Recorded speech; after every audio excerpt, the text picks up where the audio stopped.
Bom dia a todas, bom dia a todos. Deixa eu ajustar aqui.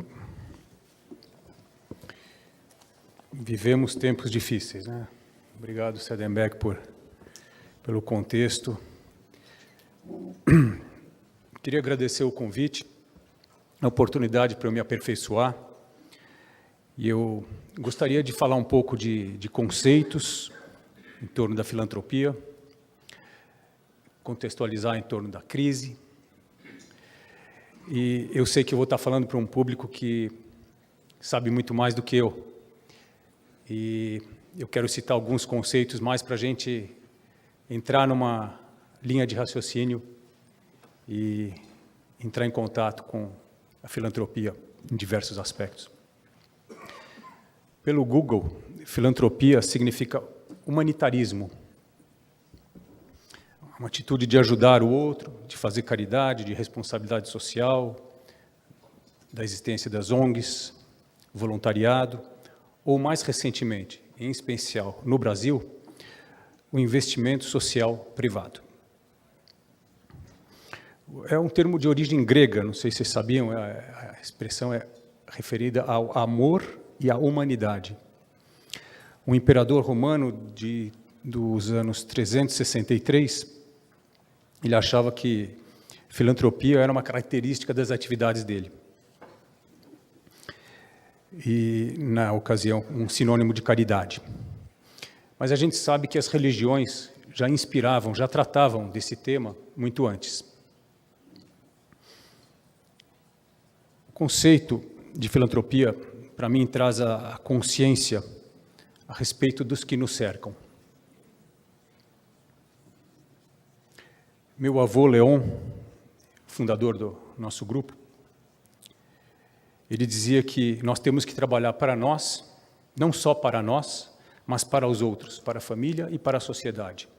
Uma coisa bem simples, mas de um impacto a longo prazo que vai desencadeando uma série de inspirações. Uma outra reflexão, num curso de liderança em Harvard, o professor dizia, para você manter uma relação harmônica, ele citou um exemplo específico, mas valia uma referência para uma pesquisa feita para todo tipo de relação harmônica. Se nós estamos trabalhando na filantropia, estamos buscando alguma forma de harmonia. Ele dizia, para cada crítica, precisamos fazer 5 comentários positivos. Imagina o que isso significa em torno de uma ação social, em torno de uma negociação comercial. Eu penso que é uma questão de maturidade, dos estágios da evolução pessoal, social e da humanidade. Um conceito básico, é um pouquinho difícil de explicar, mas sem PowerPoint, mas vamos tentar. Alguns, ou talvez os senhores já conheçam o conceito da pirâmide, em que na base a gente tem as questões materiais, no meio a gente tem as questões relacionais e no topo a gente tem as questões conceituais. E eu acredito que isso pode ser usado para tudo na vida.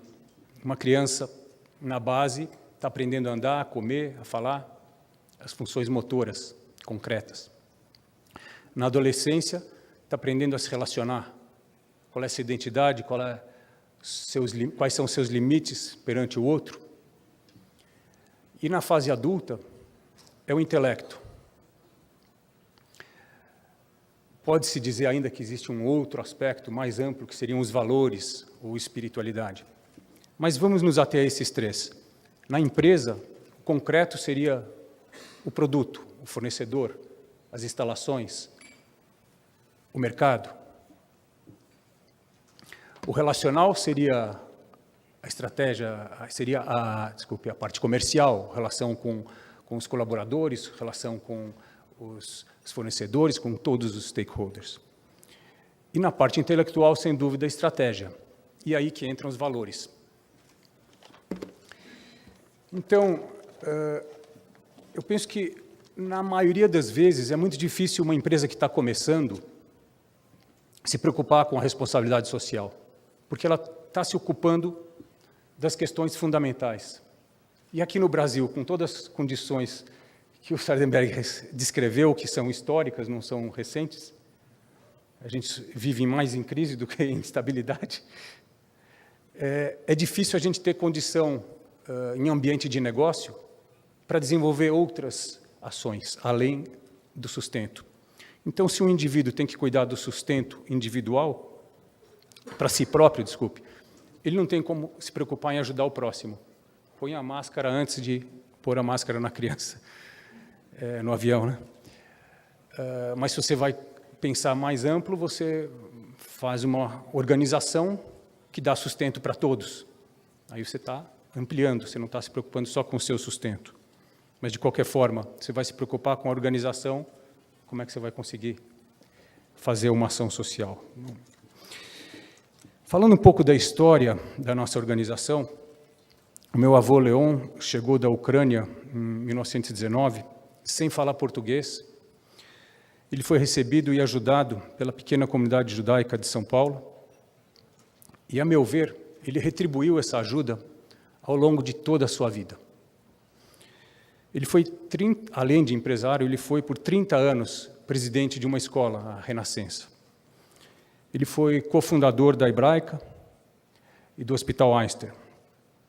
Ele é um grande líder na comunidade judaica e empresarial.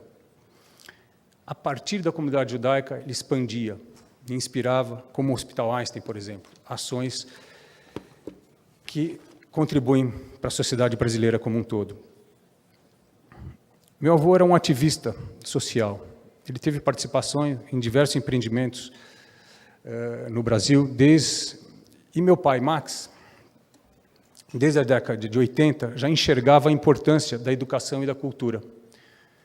Nesse período, ele foi secretário de Cultura, Ciência e Tecnologia.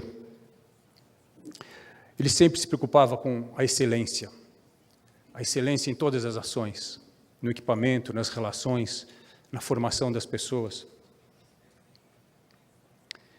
E ele, em 1999, liderou a criação do Instituto Ecofuturo, que eu presido hoje, o MOCIP, que há 16 anos atua na área de conservação de florestas e estimula a leitura, com mais de 100 bibliotecas e advoca-se em torno da leitura, como a criação do Dia Nacional da Leitura, 12 de outubro, para os que não sabem.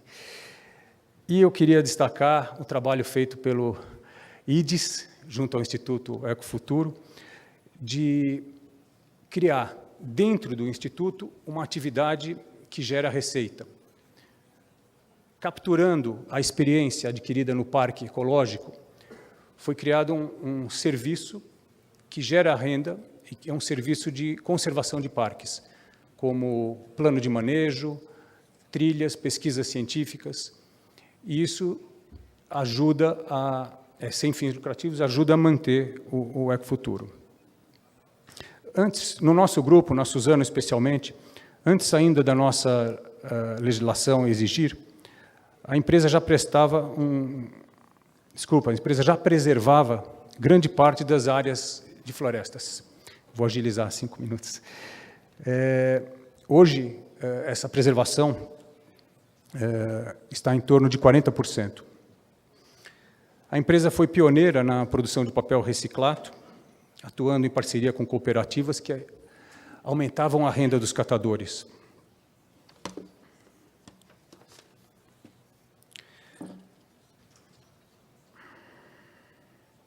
Em todas as nossas iniciativas, o Grupo Suzano mantém a atenção presente e a mira no futuro, planejando sempre longo prazo. Assim, plantamos hoje as sementes que queremos colher no futuro, tanto nos negócios quanto no investimento social.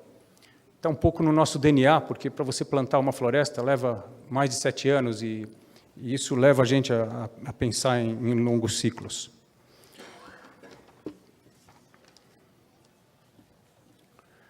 Por meio da Fundação Arimax, que é a parte da nossa organização voltada para a filantropia da nossa família, nós desenvolvemos jovens líderes com grande potencial de multiplicação e transformação em nosso país.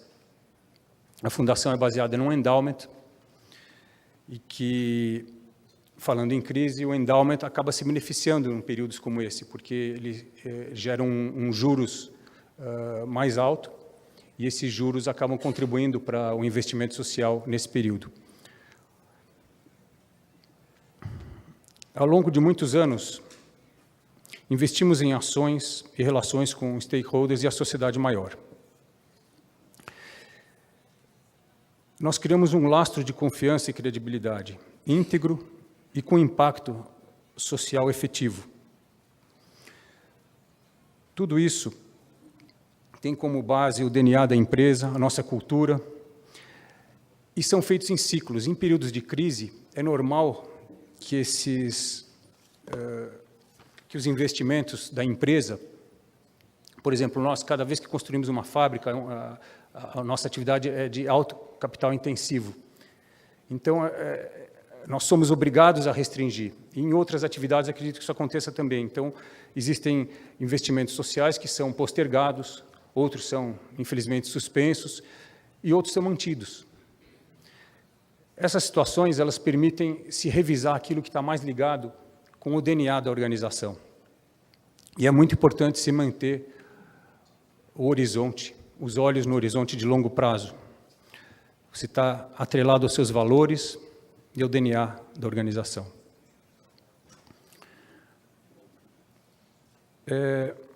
Estou vendo que o tempo já está curto. Essa não é a primeira crise que nós vivemos, não será a última, apesar de estar sendo tão grave. E a gente precisa enxergar a crise como algo passageiro e como oportunidade. E é cada vez um número maior de empresas familiares que são capazes de se reinventar, chegando a sobreviver por diversas gerações. Nesse aspecto, acho importante que se pense nas próximas gerações da família, participando cada vez mais da filantropia e podendo gerar algo que os faça os olhos brilhar. E isso é feito quando é construído em conjunto. Não existe uma organização sustentável num mundo que não é sustentável. Por isso, nós pensamos e agimos além das fronteiras da empresa. Nós sabemos que podemos ser responsabilizados pelas ações sociais que fazemos, mas, mesmo assim, devemos cumprir a missão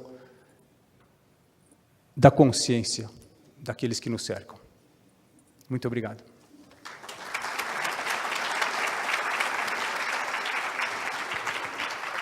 Excelente, parabéns, hein? Ana, vamos a você agora. Podemos continuar com os 15 minutos de uma maneira justa para todo mundo, certo? Mesmo que a gente está estourando um pouquinho. Sou mais baixinho. Bom dia para todo mundo. Obrigada, Eides, pelo convite. Paula, obrigada pelo convite. Difícil, né, falar depois do Sadenberg, mas vamos lá. Do Daniel. Eu vou aproveitar um pouquinho a fala do Daniel, que ele falou das empresas familiares, e como eu também venho de uma empresa familiar, o que eu acho interessante de uma empresa familiar é que elas geralmente sobrevivem mais tempo e vão melhor, né, no mercado. Eu tenho certeza que por causa dos valores que as famílias carregam, né, acho que muita gente está aqui nessa sala também vem de empresa familiar, e eu acho que é isso.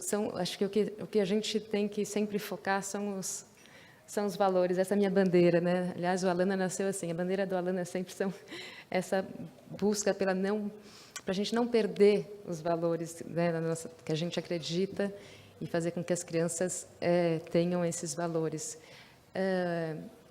E aí, assim, tudo bem, a empresa só vai ser sustentável se a gente estiver num país, planeta sustentável, mas a gente também só vai poder continuar a viver se a gente, nós pessoas, né, se a gente estiver num lugar sustentável, e para isso acontecer, todo mundo precisa ajudar. Eu parto de uma crença que é impossível a gente estar totalmente bem ou feliz se o outro não está, né? Então, acho que, pensando assim, fica muito fácil contribuir, querer ajudar e querer pensar em cultura de doação, que é para isso que a gente está aqui hoje, né, para falar de doação e filantropia em tempo de crise. Eu gostei muito quando a Suzane falou da crise, do significado de crise, e eu fiquei pensando que tudo bem, o que também o Sadenberg falou das 3 crises, né, que a gente está passando, econômica, política, de corrupção, mas acho que a maior crise mesmo é a gente não ter segurado com toda a força do mundo os valores que a gente acredita, né? Essa, para mim, é a maior crise. Então, acho que antes de tudo, é o básico, a primeira coisa que a gente tem que fazer, é pensar no que a gente acredita e lutar por aquilo que a gente acredita. Então, vamos lá. Eu acho que a gente... Essa corrupção toda que está acontecendo, essa crise econômica, política, ela pode ser muito boa, de verdade. Assim. Então, quero olhar pelo lado da esperança. Acho que todo mundo está aqui porque é esperançoso, né? A gente, quando olha para esse quadro, fala, ok, é possível construir uma casa em cima de um lixão? Isso é, né, eu comecei meu trabalho social numa comunidade aqui em São Paulo, que se chama Jardim Pantanal. E lá, quando eu cheguei, junto com a comunidade, a gente foi construindo a ocupação ocorreu junto com quando eu cheguei lá nessa comunidade. E o que a gente via naquela época é todo mundo ocupando, e olha, não dá para ocupar rua, não dá para construir casa aqui, vamos ver como que faz e tal. 30 mil famílias se instalando numa comunidade aqui na periferia, e tinham 2 lagoas lá, floresta também e tal. Hoje não, pouquíssimo tempo depois, as lagoas viraram grandes lixões. E não foi porque a comunidade quis ou fez disso um lixão, é porque sei lá, pessoas que faziam construções, trabalhavam com lixo e tal, traziam lixo daqui do centro de São Paulo e iam jogando nessas lagoas, né? E num dado momento, quando não tinha mais espaço para construir habitação lá naquele lugar, as pessoas começaram a construir casa, eles punham entulho em cima do lixo e construíam a casa em cima da lagoa do lixo, no entulho, né? É claro que essas casas, quando chovia, eram as primeiras a caírem, as crianças eram as mais doentes, não preciso falar, é evidente. Então, o que eu quero dizer é impossível a gente construir uma coisa boa em cima do lixo. É assim que eu vejo a nossa crise. A gente está varrendo tudo isso, a gente está limpando esse lixo para poder construir nossa casa. Então, eu sou super otimista, eu acho que essa crise é maravilhosa, porque a gente vai ter a chance de fazer essa varredura. E daqui para frente, eu espero, em pouco tempo, não sei se 1 ano, 2, 3, não sei, a gente vai ter um país não corrupto, enfim, que não tenha essa crise tão pavorosa e a gente possa construir aquilo que a gente sonha. Mas isso não nos impede de fazer isso desde já, né? Ou desde sempre, talvez, muitos aqui. Então, a gente tem que colocar a mão na massa e fazer.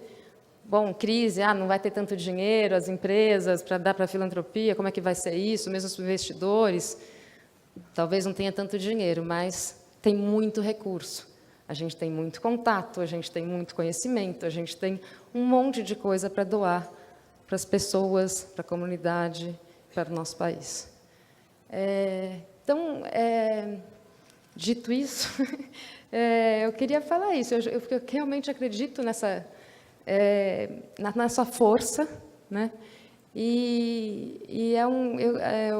Se eu puder ajudar para esse chamamento, e se todo mundo daqui dessa sala, que somos muitos e fortes, se a gente conseguir realmente lutar com mais força e né, cada vez mais junto, mais rápido a gente vai conseguir chegar onde a gente quer. O GIF fez agora um fundo, né, o BIS, que é para ajudar esse ecossistema de doação. Está acontecendo um movimento aqui, né, pelo IDES e também a VCR está tocando, o movimento de cultura do doar. Tem o dia de doar, tem um monte de coisa acontecendo que eu estou vendo pipocar nesses últimos 2 anos, aí, esse ano passado, começando a aparecer com mais força. que eu acho super interessante, não porque é só para trazer gente que tem muito dinheiro, mas porque a gente pode fazer essa cultura de doação acontecer, pensar em doação individual de qualquer sujeito. Posso ser eu, pode ser a moça que trabalha em casa, pode ser o guarda da rua, pode ser... Enfim, não importa, né? Todos nós podemos doar. E doar dinheiro, doar tempo, sim. Inclusive, a gente sabe que aqui no Brasil, né, se você pensar em proporção, muitas vezes a população de baixa renda doa mais do que quem tem dinheiro, né, proporcionalmente. Então, é mais uma coisa para a gente pensar e colocar a mão na consciência e ver o que a gente está fazendo. Enfim.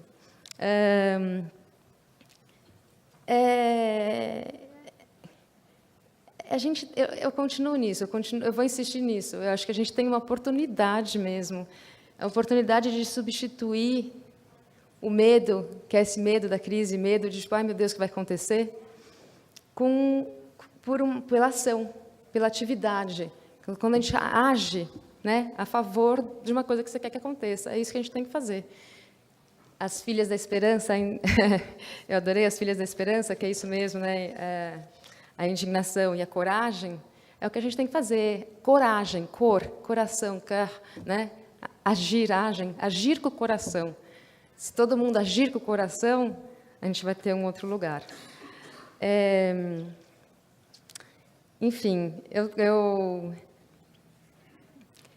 queria falar também um pouco sobre o meu lugar de jovem, né? Que eu não sou mais tão jovem assim, já passei dos 40, agora não sou mais tão jovem, mas enfim, do meu lugar de jovem investidora, filântropa, comecei a investir muito cedo mesmo, com 21 anos comecei a fazer investimentos, né? Agora, o que eu acho é que todo mundo fala, mas como que a gente faz para trazer os jovens para o mundo da filantropia? Como que a gente traz, né, essas pessoas todas para cá? Acho que tem vários jeitos de trazer. Um deles, sem sombra de dúvida, é o exemplo. A quantidade de jovem que aparece lá no Alana para perguntar para mim como foi que eu comecei, o que eu fiz, no que eu acredito, como que se faz. É incrível mesmo. Então, acho que, realmente, eu topo falar em público, eu sou um pouco envergonhada, mas eu topo falar em público e falar com um monte de gente, porque eu acho que falar sobre o que a gente faz e falar sobre o nosso exemplo tem um impacto grande, positivo. A gente tem que falar sobre as coisas positivas que estão acontecendo e tem que servir de exemplo para outras pessoas fazerem o que a gente faz. E às vezes, mas puxa, mas eles não investem em nada, tem muito filântropo, muito jovem que poderia ser filântropo e não está investindo, tem muita coisa que podia acontecer. Tem muita coisa. Talvez a gente tenha que vender essa ideia de outras formas. Eu estou vendo os negócios sociais como uma forma super legal de trazer os jovens para esse tipo para investir na área social, porque a filantropia é fundamental, importantíssima, a gente tem que fazer. O buraco na sociedade é grande demais, não tem como não fazer, ponto. Sou a primeira a carregar a bandeira da filantropia. Mas o Alana, a gente, além da filantropia, sei lá, uma partezinha também que a gente tem é investir em negócio social, sei lá, 10% do nosso investimento em negócio social. Mas acho que é super bacana o negócio social, porque ele faz o jovem entrar com a dinâmica jovem, com vontade de fazer uma empresa, uma startup bacana e tal, pensando na sociedade, pensando na mudança que ele vai fazer antes do lucro, né? E essa cabeça que a gente quer do jovem que chega no mundo, que vai chegar nas empresas, ou fazer uma grande empresa, ou o que for, com essa cabeça, que antes de mais nada, qual é o impacto que eu estou deixando no mundo? O que eu quero no mundo, né? Então, acho que os negócios sociais são uma ponte muito boa para isso.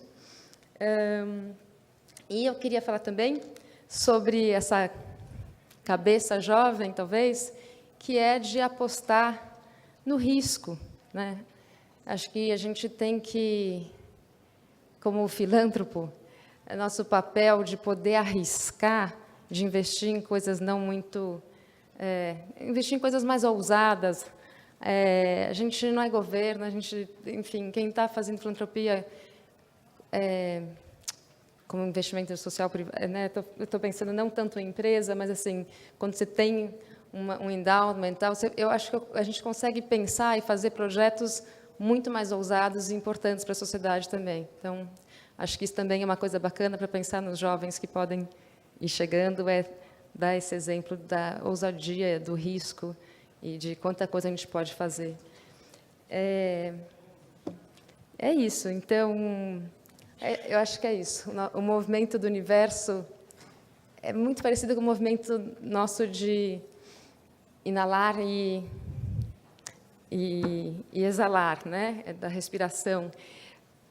Que tudo assim, para a gente ter é um movimento que tem que ter harmonia, e harmonia é sempre assim, né? É o dar e receber, tem que ter isso sempre. É isso, gente. Obrigada.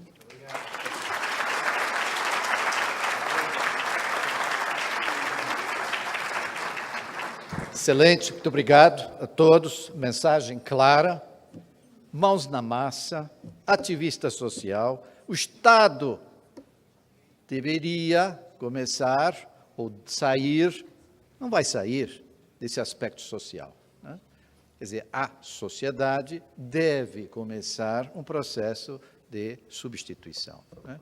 E os exemplos aqui, desde o avô, e quanta coisa, e quanta história, e o aspecto dos jovens. Quantos comentários absolutamente para cima, positivos.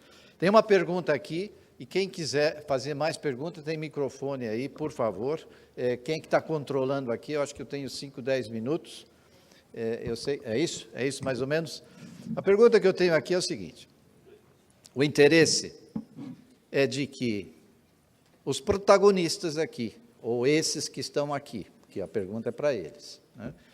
Como é que eles veem iniciativas nas organizações que trabalham para renovar, como é que essas organizações poderiam influenciar, renovar, inovar a política, porque aqui está se dizendo que nós temos graves consequências de nosso processo político. Talvez eu começaria com o Sardenberg e depois abriria para os demais aí. É uma pergunta aberta, geral. Eu acho que era melhor que os dois. Que os dois. Então, tá bom. Eu sou flexível aqui. Tá bom? Daniel. Eu acho a pergunta ótima e eu vou responder com uma outra pergunta. Quantos dos senhores estimulariam, concordariam que seus filhos atuassem na política? Hoje nada, né? Zero, né? Sei lá. Quer dizer, não estou dizendo que realmente é um desafio, né? É um desafio. Tem um monte de perguntas aí. É um desafio. Aí ela vai falar também. Vários sim, mas a maioria não. Ou não se expressou. Sendo honesto. E eu acho que trabalho junto aos jovens, começar a abrir a cabeça para que isso comece a acontecer e aqueles que estão despontando que sejam apoiados. Importante. Tá certo. Ana, diga. Não, siga o...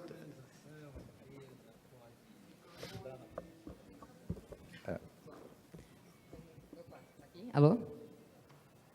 Como pode ajudar? Eu acho que tem vários milhões de jeitos de ajudar, né? Mas uma coisa que eu acho que todo mundo podia ajudar era a RAPS. Vocês conhecem, né? Enfim, acho que é ajudar na formação desses futuros políticos. Vamos pensar no futuro, né? Vamos fazer enfim. Para quem não conhece, por favor, entre RAPS no site. E acho que a gente tem que investir nessa rede para ela ficar cada vez maior e a gente ter muita verba para formar políticos decentes, com valores que a gente quer nesse país. Muito bom. Professor, jornalista.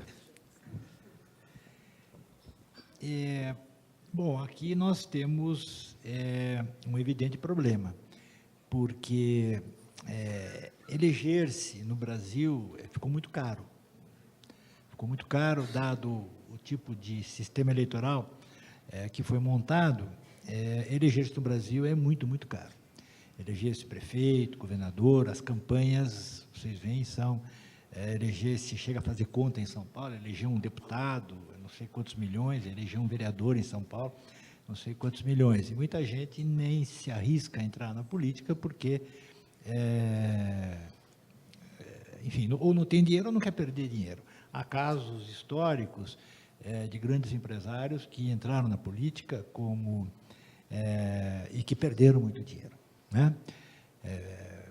Gente que entrou, resolveu ser candidato e tal, colocou seu próprio dinheiro e percebeu como esse dinheiro acabava sendo desviado ao longo da campanha. Então, nós temos um problema real aqui. Eu acho que a primeira parte desse problema deve passar por uma reforma do sistema eleitoral. Uma reforma do sistema eleitoral que permita reduzir o gasto eleitoral. Isso é possível. Nós temos vários sistemas políticos, sistemas de eleição, o voto parlamentar, o voto em distrito, por exemplo. Eu acho que é uma coisa essencial no Brasil fazer o voto distrital, porque isso, o primeiro resultado disso é que barateia a campanha. Em vez de o deputado ter que fazer a campanha no estado inteiro, um estado difícil como São Paulo, vai fazer num local determinado, num distrito pequeno. Então, a primeira coisa que acontece é que o gasto diminui muito, e a segunda é que aproxima o parlamentar da sua comunidade. E isso permite que pessoas sem dinheiro possam se candidatar e possam obter sucesso ali num universo pequeno. Hoje é impossível isso acontecer no estado de São Paulo, onde você precisa obter milhões de votos para ser eleito. Então, nós precisamos, antes de mais nada, de uma reforma eleitoral. Nessa reforma eleitoral, eu creio que o ponto mais importante é a votação distrital, fazer o voto pelo distrito e preencher toda a Câmara dos Deputados, toda a Câmara de Vereadores, toda a Assembleia Legislativa pelo voto distrital. Isso é crucial. O segundo ponto é o financiamento de campanha. Financiamento de campanha. Está uma grande discussão aqui no Brasil a respeito disso, e está uma discussão meio atrapalhada, né? Porque, por exemplo, a ideia fica proibido o financiamento de empresas. Só pessoas individuais, pessoas físicas poderiam fazer a doação. É uma falsa solução, na verdade. Se você for pensar bem, é uma falsa solução, porque favorece quem está no governo. Vou dar um exemplo. Um prefeito que é candidato à reeleição. Esse prefeito já é conhecido, então ele precisa fazer menos campanha. Em segundo lugar, ele lida com uma série de empresas. Eu já participei de campanhas lá no passado, no começo aí da Nova República, e você sabe como isso pode acontecer. Por exemplo, a prefeitura, qualquer prefeitura, o governo estadual, tem agências de propaganda. Né? Tem agências de propaganda, que fazem propaganda do governo, da instituição, que já é uma coisa duvidosa, que não devia ter. Mas, enfim, tem agências de propaganda. Aí, essa agência de propaganda pode, por exemplo, alocar 3, 4, 5 funcionários de recursos para fazer a campanha do prefeito ou do governador, de graça. Né? Esse gasto nem vai aparecer, o sujeito aparece, faz a campanha ali dentro da agência e tal, nem aparece, ninguém sabe onde está esse gasto. Uma empresa pode emprestar um automóvel, não se sabe onde está, né? Empresta um automóvel para a campanha, empresta um ônibus, ninguém fica sabendo. Então, o fato de você proibir a doação de empresas não elimina a doação de empresas, ao contrário, faz com que essa doação se torne clandestina, subterfúgia, não pública. Então, a Ana falou correto, torna-se não pública. O correto é a publicidade. A publicidade, a transparência, que seja obrigatória, não depois da eleição, entende? A doação tem que ser comunicada imediatamente durante o processo eleitoral. Então, acho que esses são os pontos. Quer dizer, uma reforma eleitoral de dar mais consistência, diminui menos a importância do dinheiro e de uma reforma também no sistema de doações de campanha. Nós temos pergunta para mais 2 horas, não é? Então, o que a gente vai fazer aqui nós temos aqui um rigor de timing. Esse pessoal aqui vai receber sua resposta, ou por e-mail, ou vai ter oportunidade no café de falar diretamente com quem vai estar aqui presente. Queria agradecer os palestrantes, excelentes exemplos, excelente informação. Acho que isso abre todas os nossos paradigmas, barreiras. Aqui tem muita pergunta de como fazer mais coisas, né? Quer dizer, as pessoas estão muito interessadas de sair do nível que estão e avançar para alguma coisa. Claro que tem que ter algum mecanismo que, de alguma maneira, catalisa isso, fazer isso mais uma aqui, fazer isso de uma maneira inteligente. Então, o agradecimento aos palestrantes e o agradecimento a vocês. Muito obrigado, hein?